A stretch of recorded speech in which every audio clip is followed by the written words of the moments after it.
April 1983. Louisville, Kentucky. A 3-year-old girl named Michelle Marie Newton waves goodbye to her father Joseph. She's in the backseat of the car with her mother, Deborah, headed for what was supposed to be a short trip to Georgia. Joseph never imagined that wave would be the last time he'd see his daughter for over 4 decades.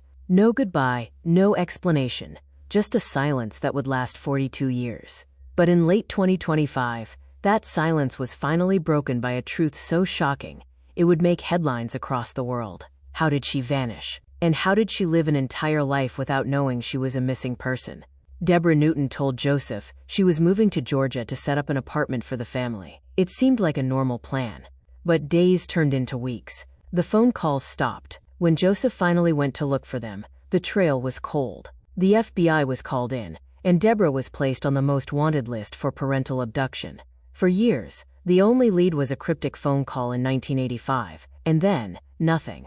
Joseph refused to move. He kept Michelle's room exactly as it was in 1983. The toys, the clothes, the memories, waiting for a daughter who might never come home. As the years bled into decades, the world moved on. In 2005, Michelle's name was even removed from some missing children databases. The case was cold, in every sense of the word. But while Joseph was aging in Kentucky, a woman named Alexis Marie Carter was living a quiet life in Florida. She worked as a veterinary technician. She had friends, a career, and a mother she loved. She had no idea that Alexis was a ghost, a fake identity created by her mother to hide a 40-year-old crime. The breakthrough didn't come from a confession, but from a neighbor's suspicion and modern science. In May 2025, investigator Mark Harland received a tip. Advanced facial recognition software compared Deborah's old photos with a woman in Florida named Sharon Neely. The match was 92%. But the smoking gun was DNA. A sample from Deborah's sister was compared to Sharon, confirming her true identity with 99.9% certainty. The FBI moved in. On a quiet afternoon in November 2025, the secret was finally out.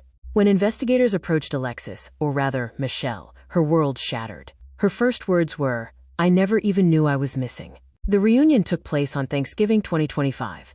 A 45-year-old woman walking back into the same house she left as a toddler. Joseph, now an old man, finally got to hold the daughter he had waited for since 1983.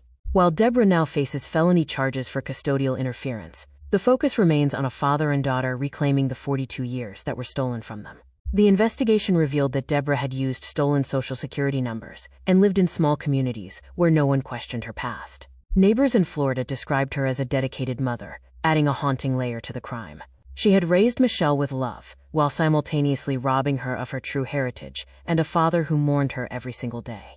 In the months leading up to the trial, Michelle struggled with a massive identity crisis, reconciling the mother she knew as her protector with the woman the world now saw as a kidnapper. This case has sparked a national conversation about the ethics of living a lie and the power of modern forensic technology to heal old wounds. It serves as a beacon of hope for thousands of families with cold cases, proving that the passage of time is no longer a shield for those who hide the truth. The truth didn't just set Michelle free, it gave a broken father his life back. Thank you for following this incredible journey of resilience and justice. Stay tuned as we continue to bring you the most compelling stories of the human spirit. Don't forget to subscribe to help us keep these stories alive. Thanks for watching.